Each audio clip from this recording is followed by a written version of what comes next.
know what you're living in, right? Do you know what you're living in, right? Do you know that maybe the shit that you're reading in the books is speaking of that they were going to switch the business model even come about that is about right now? If you know any evangelicals, Christian Zionists, and you go and talk to them, those people like Mike Pence, man like Mike Pence, man like Bolsonaro in Brazil, man like, who's the other Christian Zionist? It's a whole bunch of them. Man like Donald Trump, all of these people, all of these fanatics. Talk to them. They'll tell you that biblical prophecy is taking place right now. And the curse of Ham is you niggas. Undeniably. You know what I'm talking about? These are, on the American side, of course, because it's a global thing when it comes to that whole, that body right there. But on the American side, those are the slave owners. Those are the if you hear anything that say founding fathers, if you ever hear the term founding fathers, you know what I mean? That's a wig, my nigga. That's a wig. That's a lace front to cover up slave owners, not masters either. Slave owners, human traffickers. And I'm going to say this term, and I don't want you to get offended, right? To saying that I'm calling our ancestors, our mighty ancestors, birds. But bird flippers.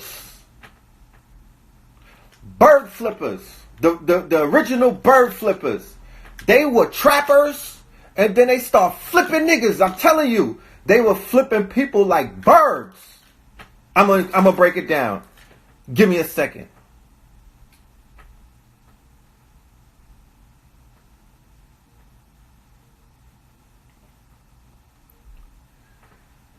In 1808, right? In the year 1808, there's two periods in America that are of the utmost significance for the reparation brothers and sisters that are out there, for the historians that are out there, for the Moors that are out there, for anybody out here dealing with heritage, civics, if you're going for sovereignty, if you're going to be a private citizen, all of these things matter. These two dates. 1619 and 1808. Now in 1808 is when they banned what is known as the importation of Africans from the continent into America. Although it still occurred in piracy, the actual concept that was being enacted was that they were going to switch the business model of buying imported kidnapped Africans, purchasing them. And they switched their whole business model and they said, no, what we're going to do is we're going to become what is known as a slavery making society, a slave making society, a breeder society. This was the birth of what you know as the breeder society. This is when they closed off the borders inside of quote unquote America and they began to rape our women in numbers that are unseen in any time in history. I'm talking about Indian women, African women, what they would call Negro women, and they created what they know as birds. They created children who they sold as like a nigga in Narco, a nigga in Mexico like Pablo was flying birds across the goddamn Atlantic and Pacific. Because the children, remember, it's the term that they use was cat. Well, hold on, let me get my notes. Because I want to give you the proper term to go and look up. Natural increase. Okay? Natural increase. That was the term. These are all economic terms, mind you. Keep this in mind. We're discussing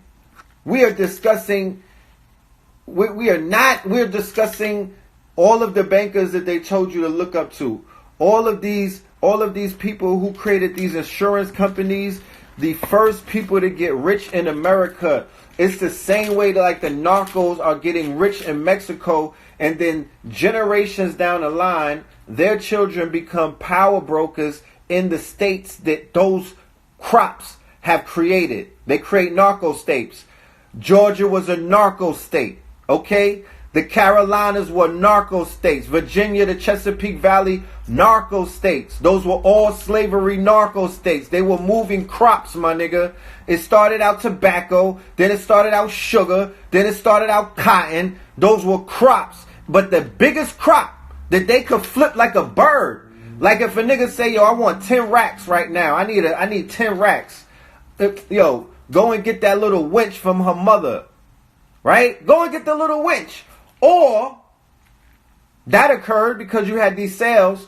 But on New Year's Day, that was the most dreaded day for people on plantations and people who were enslaved behind the borders in America, was New Year's Day, because New Year's Day was the day that all of these people got their books settled. This was the day that you had to cash in on debts. This is the first fiscal day of the year, so you had to get your books settled. So this was the day that even when they lent out slaves, they were lending out slaves or enslaved people, enslaved Africans, right? Like they would lend out tools and like how they would lend out leaf blowers. You know what I'm talking about? Like how they would lend out leaf blowers. Like how they would lend out lawnmowers. Like they would have like a nigga will lend out, you know, the blicky. Yo, go bring, you know what I'm saying? If you know what I mean, bring that back, make sure you know That's how they was lending our people out. But they were not lending, they were lending them out, but if they ever decided that they wanted to sell them, they added them up. Millions of dollars on today's quote unquote, when you take the amount of money that they were receiving for the slaves and you equal it to the amount of money today. They were making millions of dollars by selling off multiple slaves. And these slaves post 1808 is the beginning of what we know as today as the nigger factory. This is the ultimate creation of what you know now as the African American. Because at this time in 1808, when they decided to close off the borders, one of the main reasons why they said that we could begin to explode the numbers of slaves is because we are going to go to war militaristically. We are going to invade. We are going to push forward. We are going to push more into the interior and go to war against the Native Americans, the indigenous tribes, the copper tone, color complexion people, and all of these people. And what are we going to begin to do? We're going to take the women from these nations and whatnot, from these confederacies, after we defeat their men in war and slay their men and whatnot, and we'll take their kids and we'll turn their kids into, boy toys and things like that, because they were treating them like they were too rambunctious. They said the Indians knew the land and stuff like that, and they couldn't break them like that because they were on their land. It's a different psychology. You can't tell him that he's not one of these tribe people, and he's like, nigga, that's what you talking about. You know what I mean? So they began to take those women, put them with the African slaves or the African breeders and whatnot, or they took the Europeans and they would interbreed between the, you know what I mean? There was an interbreeding that was taking place, and the Atlantic Creole was born. The Atlantic Creole. All right, and these so-called mulatto races exploded throughout, the Americas, or it wasn't even called the Americas at a certain point. This is when it was territories and whatnot. But after they became after this Declaration and all of that stuff, then yeah, America. And the forward expansion from 1808 going all the way up until they take California and Mexico and the Mexican American War. It's pure slaughter from that. I'm talking about pure genocide of all copper tone complexion nations, nation states, Andrew Jackson, Trail of Tears, when they found the gold in the mountain in Georgia, the Blue Mountains, when they found the gold in California, went out there gun crazy, when they was in Texas body and shit, they were going bonkers. And during a lot of that time, there was all kind of, this is when rape culture was officially embedded and ingrained. You know what I'm talking about? Ingrained. You know what I mean? This is when the quote unquote psychosis, that the mental health issues that black men and women are still dealing with right now. This is when these seeds are planted. This is that time right here. This is the terror dome. You know what I'm talking about? So you have to visualize what was being done. They got a whole look. This is picture this. They got a whole auction block on some Wall Street shit, right? Because they had auction blocks, the biggest auction blocks, the biggest auction there, the biggest spots for auctioning African bodies, right? And they auctioning niggas today in these same places. It did not stop, yo. That's what I'm saying. Nothing has stopped. And I'm not being facetious. I'm not being pessimistic. I'm being a teacher, and I'm just keeping it. You know what I mean? I'm using my common sense at the end of the day. You don't gotta be, this ain't a deep dive, my niggas. I got this one in shallow, I scooped these up in shallow waters. These pearls was waiting for me when I got in the ocean. This ain't a deep dive. Motherfucking Mississippi, Natchez, Mississippi. That was a port. That was the slavery port. Louisiana. That was a slavery port. Natchez, Mississippi. Slave port, and it was a market. Okay? In Tennessee and Nashville, these are frontier towns. It was part of North Carolina, what is now Tennessee and quote unquote Nashville, the home of this country music shit, where these motherfucking cowboy, these Kid Rock niggas and all of them, Nashville and all of that stuff. Cashville. This is where Andrew Jackson, this is where most of the Confederates come from. You understand? These are where these cowboys, these outlaws, this is their breeding grounds. Okay? These are the ones who go and ride out, and these are the terror campaign. This is the seed of the KKK. You know what I'm talking about?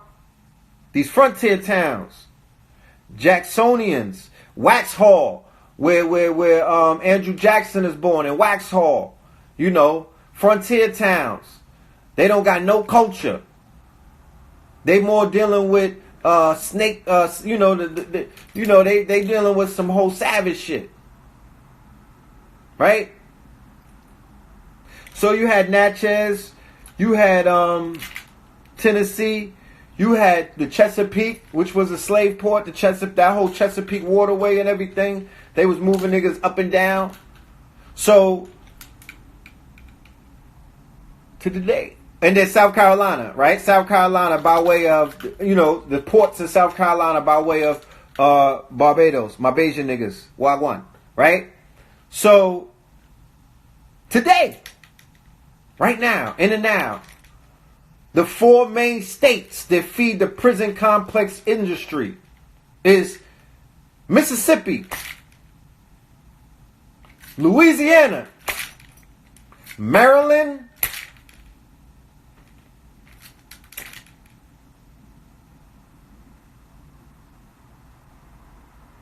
in North Carolina.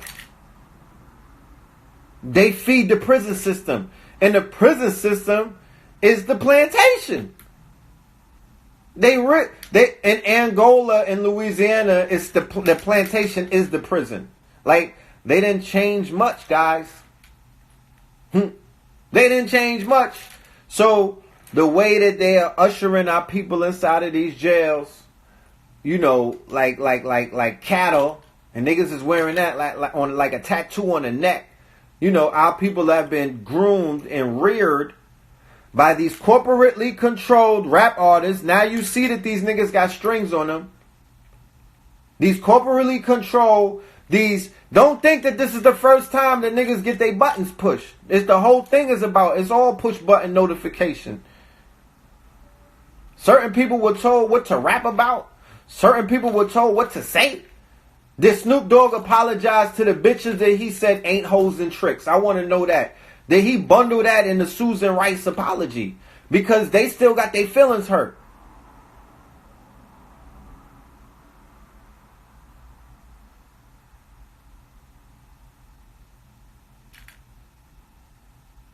No, Texas and California, yes, they feed the prison system, and they're part of the whole thing too, because Texas features Sam Houston. You know what I'm talking about? Is a Jacksonian. Okay? Sam Houston is a Jacksonian. Jackson was the president of Texas in the beginning. Right? So I'm just saying, like, Texas, all of these states, everything that's going on right now, all of the states where they running our people into the motherfucking, into the grave and into the jail cell is the same places where they began to enact these curses centuries ago. Hands down. The killings of all of these people that they put in front of us is all part of a campaign. It's all of a psyop. How do I know? Because I'm doing the research. How do I know? Because I could just show you. Mike Brown, right? Missouri, right? Do you know what Missouri means to the whole civil rights slavery thing? Do you know what Kansas, who just won the thing, and we had the brother on the show and he broke it down, right? Shout out to the Mo. Missouri. Thank you for the cash app. Missouri, right?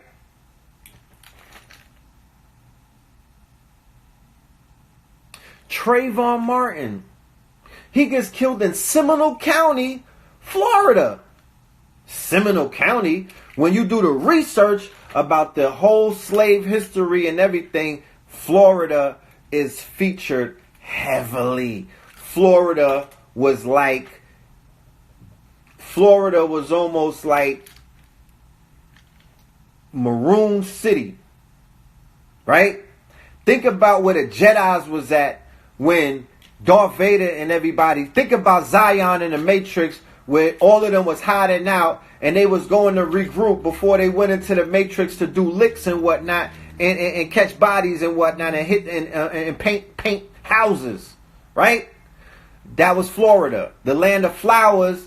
The Spaniards, they were on St. Augusta and everything. They were on the exterior, on the coast and everything. But on the interior was the Seminoles, the Yamasee, and all of these other things. They've always had this hatred. They've always had this lust. They've always had this bloodthirsty lust to decimate and to destroy and to clap down and to crush the quote-unquote species of nigger that comes out of Florida. And to keep it even more interesting, to give you the connection with Zimmerman, the Cuban connection. If you know the history of America, you know they've always wanted Cuba. That is a crown jewel in the empire's crown. They are going to do everything in their power until it's over to get Cuba. They wanted Cuba since the 1800s. When Spain had Cuba. They wanted Cuba when Kennedy got in office. They want Cuba now. Cuba, I don't think people understand what Cuba is. America was infatuated with getting Cuba. And the Cuba connection to Florida and Miami is undeniable. When our people was putting in that work, we was going up in Cuba. You understand?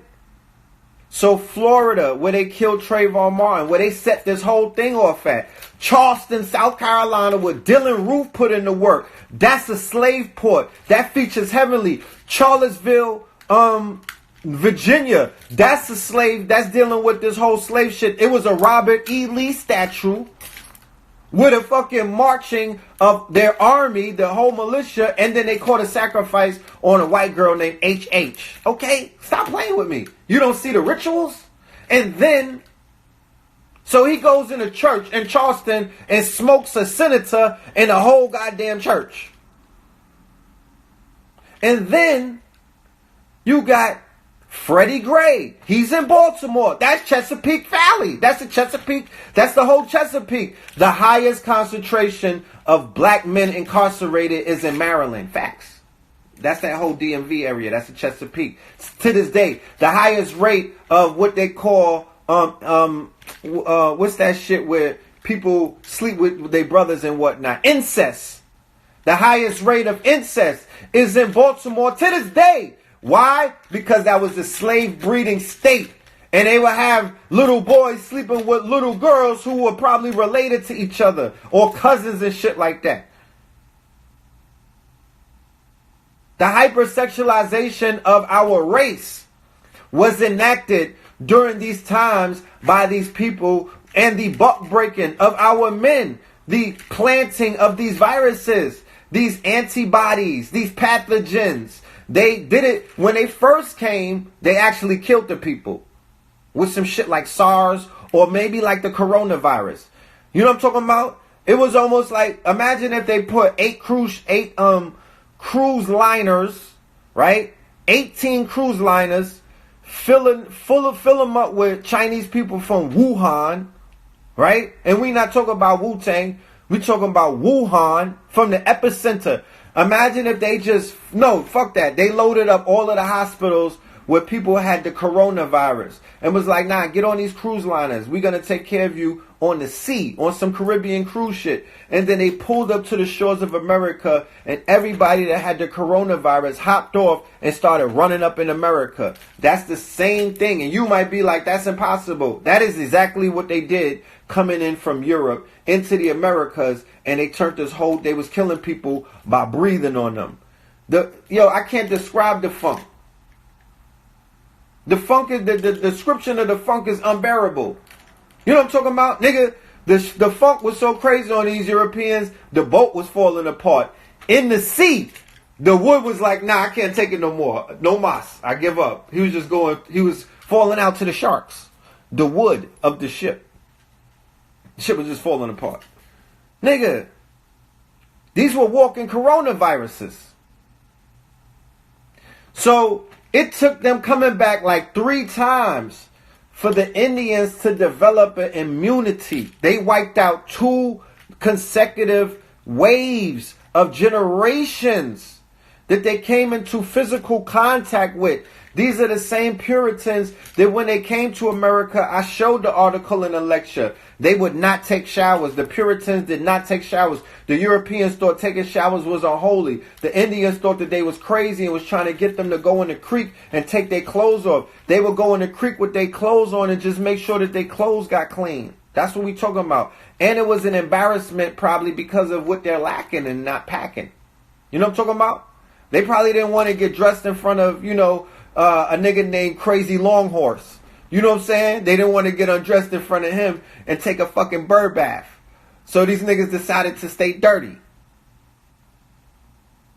You dig? And they was sleeping with mad little kids. And that's the shit that was infuriating the Indians and had them turning on them. It's because of their pedophilia. They were not able to hide it. And the homosexuality. They were not able to hide the homosexuality amongst these people who thought that that shit was absolutely abnormal. So these people come here, they spread these diseases, then they come later on, they spread these sexual diseases, then they come later on and they start spreading these other pathogens. And you saying what now? You know what I'm talking about? The germ man. Yeah. Shout out Antonio Jones for that. That's what they used to call them on Rikers Island. Well, they would call the Spanish Jews Germans. We call them Germans. They didn't like that. You know?